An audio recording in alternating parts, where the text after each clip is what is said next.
Welcome back. ಮತ್ತಷ್ಟು breaking update ಲಭ್ಯವಾಗ್ತಾ ಇದೆ. ಯುವತಿಯ ದೇಹದ 30ಕ್ಕೂ ಹೆಚ್ಚು ಪೀಸ್ಗಳು ಈಗ ಪತ್ತೆಯಾಗಿದೆ. ಜಯರಾಮ್ ಅನ್ನುವವರಿಗೆ ಸೇರಿದಂಥ ಕಟ್ಟಡದಲ್ಲಿ ಈ ಘಟನೆ ನಡೆದಿರುವಂಥದ್ದು. ಕಟ್ಟಡದ 3ನೇ ಮಹಡಿಯಲ್ಲಿ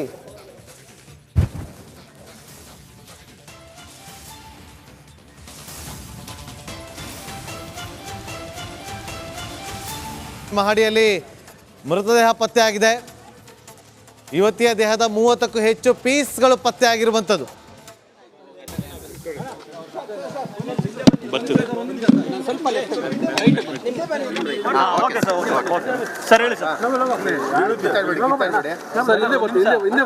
ಸೈಲೆಂಟ್ ಪ್ಲೀಸ್. ಮಾತಾಡಬೇಡಿ ಸರ್. ಹೇಳಿ ಸರ್. ನೀವು ವೈಲಿಕಾವಲ್ ಪೊಲೀಸ್ ಸ್ಟೇಷನ್ ಲಿಮಿಟ್ಸಲ್ಲಿ ಒಂದು ಫಸ್ಟ್ ಫ್ಲೋರಲ್ಲಿ ಒಂದು 1 BHK ಮನೆ ಇದೆ. ಮನೆ ಒಳಗೆ ಸುಮಾರು 26 ವಯಸ್ಸಿರುವ ಒಂದು ಲೇಡಿದು dead body cut into pieces ಫ್ರಿಜ್ಜಲ್ಲಿ ಸ್ಟ್ಯಾಕ್ ಮಾಡಿದೆ. ಪ್ರಥಮವಾಗಿ ನೋಡಿದರೆ ಇದು ಆಲ್ಮೋಸ್ಟ್ ಒಂದು ಇವತ್ತು ಆದದಲ್ಲ, ಒಂದು 4-5 ದಿವಸ ಹಿಂದೆನೇ ಆಗಿರ್ಬೋದು. ಸೊ ಈಗ ಸ್ಥಳಕ್ಕೆ ಸೋಕೋ ಟೀಮ್ ಬಂದಿದೆ. ಆಮೇಲೆ ಡಾಗ್ ಸ್ಕ್ವಾಡು, ಫಿಂಗರ್ ಪ್ರಿಂಟ್ ಎಲ್ಲ ತರಿಸಿದ್ದೀವಿ. FSL ಟೀಮ್ ಬರ್ತಾ ಇದ್ದಾರೆ ಮತ್ತು ಉಳಿದ ಇನ್ವೆಸ್ಟಿಗೇಷನ್ ನಾವು ಮಾಡ್ತೀವಿ. ಸರ್, ಅಂದರೆ ಐಡೆಂಟಿಫಿಕೇಶನ್ ಆಯಿತಾ? ಯುವತಿ ಅಥವಾ ಮಹಿಳೆ ಯಾವ ಊರವರು, ಎಲ್ಲಿಯವರು? ತೀರ್ಕೊಂಡವರು ಐಡೆಂಟಿಫಿಕೇಶನ್ ಆಗಿದೆ. ಸೊ ಈಗ ತನಿಖೆ ಆದ ಮೇಲೆ will give you full details. ಮಾಡಿದಂಥ ವ್ಯಕ್ತಿ ಯಾರು ಸರ್? ಆಕೆ ಯಾವಾಗ ಬಂದಿದ್ಲು ಇಲ್ಲಿಗೆ, ಏನಾಗುತ್ತೆ ಅಂತ? ಈಗ ಪೊಲೀಸ್ನವ್ರು ಬಂದು ಒಂದು 20 ನಿಮಿಷ ಆಯಿತು. ಸೊ ತನಿಖೆ ಆಗ್ತಾ ಇದೆ. ನಾವು ಆಮೇಲೆ ಶೇರ್ ಮಾಡ್ತೀವಿ ಇನ್ಫಾರ್ಮೇಷನ್ ಎಲ್ಲ. ಎಲ್ಲಿ ಅವಳು ಡೀಟೇಲ್ಸ್ ಕೊಡ್ತೀವಿ. ಡೀಟೇಲ್ಸ್ ಸರ್, ಎಲ್ಲಿ, ಆಕೆ ಎಷ್ಟು ದಿನದಿಂದ? ಇಲ್ಲ, ಅವರು ಇಲ್ಲಿಯವರೇ, ಬಟ್ ಬೇರೆ ಸ್ಟೇಟ್ನವರು, ಬಟ್ ಇಲ್ಲೇ ಕರ್ನಾಟಕದಲ್ಲೇ ಸೆಟ್ಲ್ ಆದವರು. ಸೊ ಹೆಚ್ಚಿನ ಮಾಹಿತಿ ಕೊಡ್ತೀವಿ, ಸಂಬಂಧಿಕರಿಗೆಲ್ಲ ಮಾತಾಡ್ಬಿಟ್ಟು ಕೊಡ್ತೀವಿ. ಸರ್, ಮನೆ ಮಾಲೀಕರು ಯಾರು ಅಂತ ಮಾಡಿದಾಗ ಸ್ಪಾಟಿಗೆ ಹೋಗಿ ನೋಡಿದಾಗ ಸರ್ ಬಾಡಿ ಯಾವ ಕಂಡೀಷನ್ ಇದೆ ಸರ್? ಇಲ್ಲ, ಆಮೇಲೆ ಹೇಳ್ತೀವಿ. ರೈಟ್. ಭಾವನಾ, ಇದಿಷ್ಟು ಸತೀಶ್ ಕುಮಾರ್ 30ಕ್ಕೂ ಹೆಚ್ಚು ಪೀಸ್ಗಳನ್ನಾಗಿ ಮಾಡಿ ಇಡಲಾಗಿದೆ ಅನ್ನೋ ಮಾಹಿತಿ. ಈಗ ಅಡಿಷನಲ್ ಕಮಿಷನರ್ ಆಗಿರುವಂತಹ ಸತೀಶ್ ಕುಮಾರ್ ಅವರು ಮಾಧ್ಯಮಗಳಿಗೆ ಪ್ರತಿಕ್ರಿಯೆಯನ್ನು ಕೊಟ್ಟಿದ್ದಾರೆ. ತನಿಖೆ ನಡೀತಾ ಇದೆ. ಪೀಸ್ ಮಾಡಿರುವಂಥ ವಿಚಾರವಾಗಿ ನಾವು ತನಿಖೆಯನ್ನು ನಡೆಸ್ತಾ ಇದ್ದೀವಿ, ಮುಂದುವರಿಸಿದ್ದೀವಿ ಅಂತ ಹೇಳಿ. ಜೊತೆಗೆ ಸೋಕೋ ಟೀಮ್ ಅಂತಾರೆ, ಸೀನ್ ಆಫ್ ಕ್ರೈಮ್ ಟೀಮ್ ಅಂತೇಳಿ ಒಂದು ಟೀಮ್ ಬರುತ್ತೆ. ಅಲ್ಲಿ ಅದೆಲ್ಲವೂ ಕೂಡ ಒಂದಷ್ಟು ಸಾಕ್ಷಿಗಳನ್ನು, ಒಂದಷ್ಟು ಎವಿಡೆನ್ಸ್ಗಳನ್ನು ಪರಿಶೀಲನೆ ಮಾಡುವಂಥ ಕೆಲಸವನ್ನು ಸೋಕೋ ಟೀಮ್ ಮಾಡುತ್ತೆ. ಈಗ ಈ ಒಂದು ಕೊಲೆ ಪ್ರಕರಣ ಇಡೀ ರಾಜಧಾನಿಯನ್ನು ಬೆಚ್ಚಿ ಬೀಳಿಸಿದೆ. ಹಿರಿಯ ಪೊಲೀಸ್ ಅಧಿಕಾರಿಗಳು ಕೂಡ ಸ್ಥಳಕ್ಕೆ ದೌಡಾಯಿಸಿದ್ದಾರೆ. ಕಟ್ಟಡದ 3ನೇ ಮಹಡಿಯಲ್ಲಿ ನಡೆದಿರುವಂಥ ಕೊಲೆ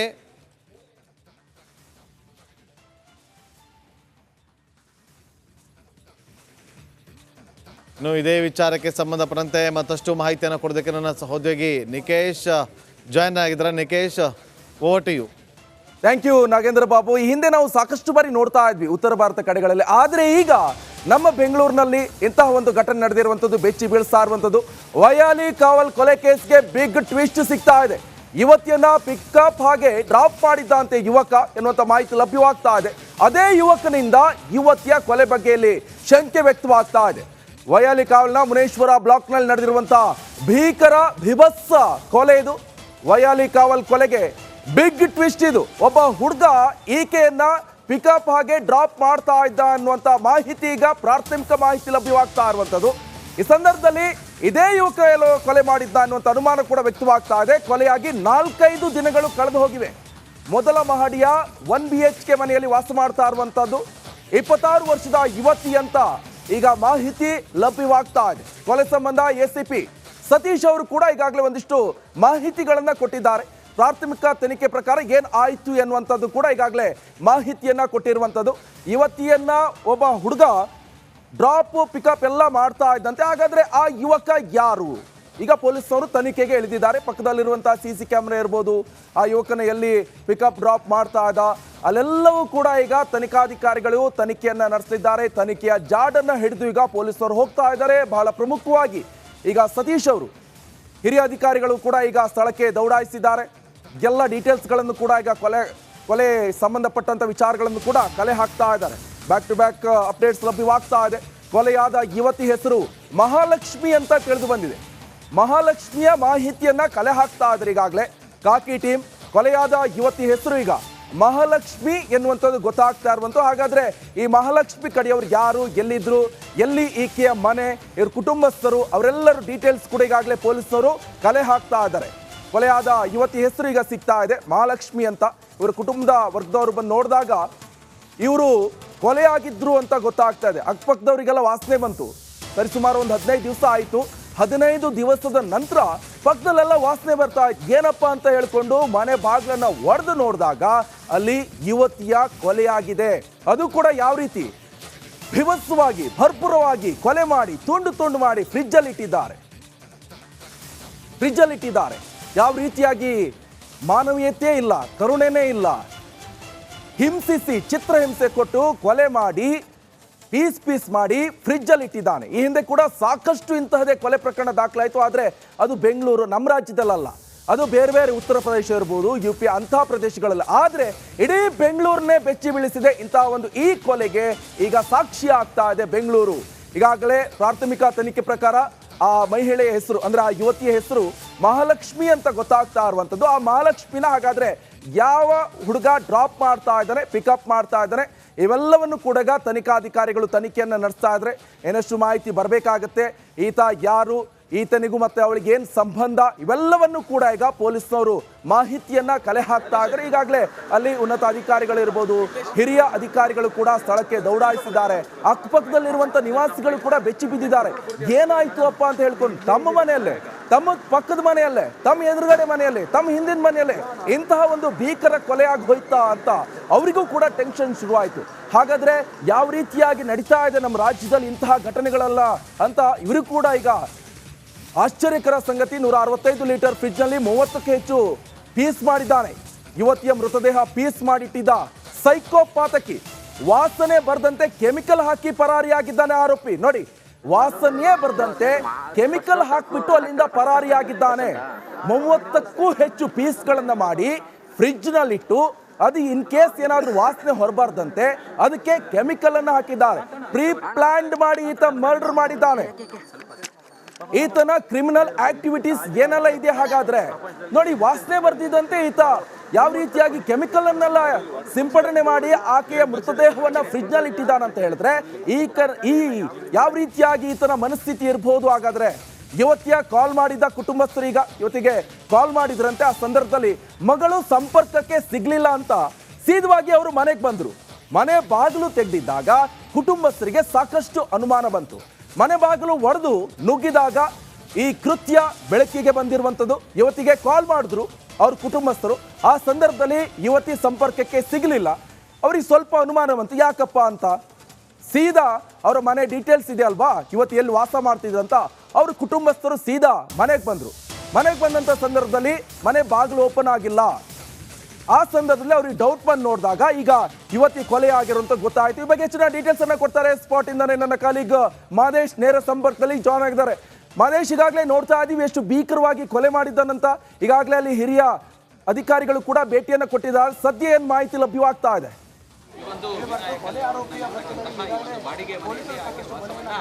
ನಿಕೇಶ್, ಇಂತಹ ಬ್ರೂಟಲ್ ಮರ್ಡರ್ಸ್ ಅದಕ್ಕೆ ಬೆಂಗಳೂರನ್ನ ಬೆಚ್ಚಿ ಬೀಳಿಸಿದೆ ಅಂತಲೇ ಹೇಳ್ಬೋದು. ಯಾಕಂದರೆ ದೆಹಲಿ ಆಗಿರ್ಬೋದು, ಉತ್ತರ ಪ್ರದೇಶ, ಈ ರೀತಿಯಾದಂಥ ಒಂದು ರಾಜ್ಯಗಳಲ್ಲಿ ಇಂತಹ ಘಟನೆ ನಡೀತಿತ್ತು. ಆದರೆ ಇಂತಹ ಒಂದು ಘಟನೆ ಬೆಂಗಳೂರಿನಲ್ಲಿ ನಡೆದಿದ್ದು ನಿಜಕ್ಕೂ ಕೂಡ ಶಾಕಿಂಗ್ ಸಂಗತಿ ಅಂತಲೇ ಹೇಳ್ಬೋದು. ಸುಮಾರು 25ರಿಂದ 27 ವರ್ಷದ ಮಹಿಳೆಯನ್ನು ಹಂತಕನೊಬ್ಬ ಕೊಲೆ ಮಾಡಿ ಆಕೆಯ ದೇಹಗಳನ್ನು ಸುಮಾರು 30ಕ್ಕೂ ಹೆಚ್ಚು ಪೀಸನ್ನು ಮಾಡಿ ಫ್ರಿಜ್ನಲ್ಲಿ ಇಟ್ಟು ಎಸ್ಕೇಪ್ ಆಗಿದ್ದ. ಕಳೆದ ಆ ಕಡೆ 5-6 ದಿನಗಳ ಮುಂಚೆ ನಡೆದಿರುವಂಥ ಘಟನೆ ಅಂತೇಳಿ ಪೊಲೀಸರು ಶಂಕೆ ವ್ಯಕ್ತಪಡಿಸುವಂಥ ಕೆಲಸವನ್ನು ಮಾಡ್ತಿದ್ದಾರೆ. ಒಂದು ಫ್ರಿಜ್ನಲ್ಲಿ ಸುಮಾರು 165 ಲೀಟರ್ ಇರುವಂತಹ ಒಂದು ಫ್ರಿಜ್ನಲ್ಲಿ ಡಿಸೈನ್ ಆಗಿ, ಅಂದರೆ ಒಂದು ಫ್ರಿಜ್ನಲ್ಲಿ ಸ್ಟೆಪ್ ಬೈ ಸ್ಟೆಪ್ ಒಂದು ಮೃತದೇಹಗಳನ್ನು, ಕೈ ಒಂದು ಕಾಲೊಂದು ಈ ರೀತಿಯಾದಂಥ ಮೃತದೇಹಗಳನ್ನು ಸ್ಟೆಪ್ ಬೈ ಸ್ಟೆಪ್ ಜೋಡಿಸುವಂಥ ಕೆಲಸವನ್ನು ಮಾಡಿದ್ದ.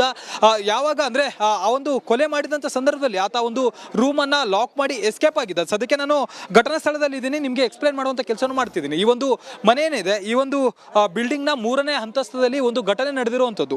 ಆ ಮಹಾಲಕ್ಷ್ಮಿ ಅನ್ನುವಂತಹ ಮಹಿಳೆ ಏನಿದ್ದಾಳೆ,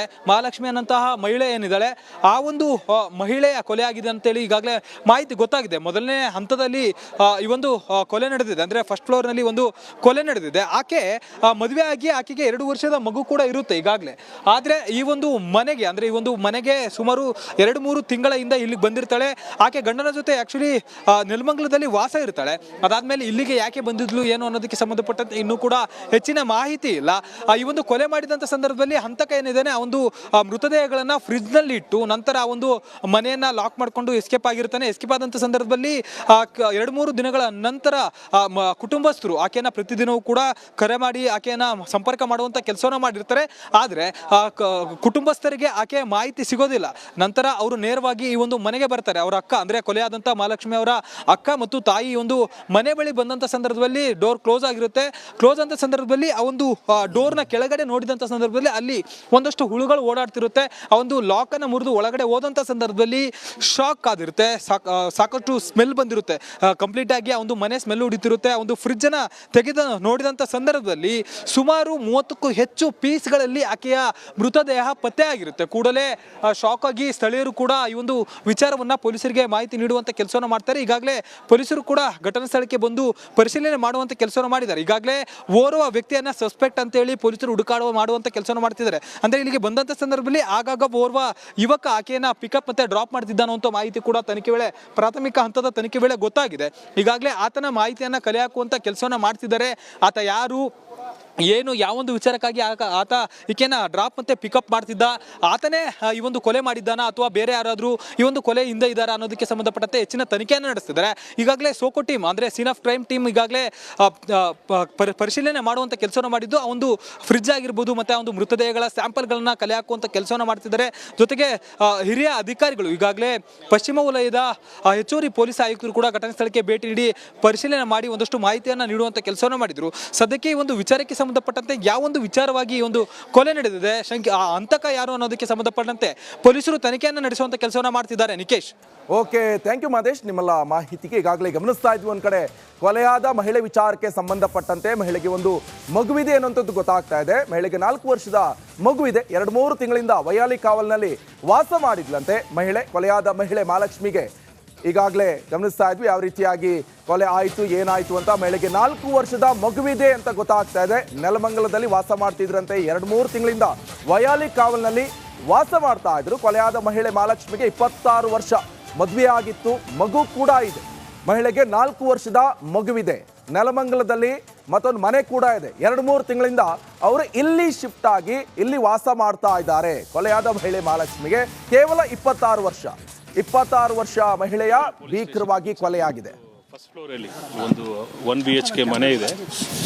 ಮನೆ ಒಳಗೆ ಸುಮಾರು 26 ವಯಸ್ಸಿರುವ ಒಂದು ಲೇಡಿದು dead body cut into pieces ಫ್ರಿಜ್ಜಲ್ಲಿ ಸ್ಟ್ಯಾಕ್ ಮಾಡಿದೆ.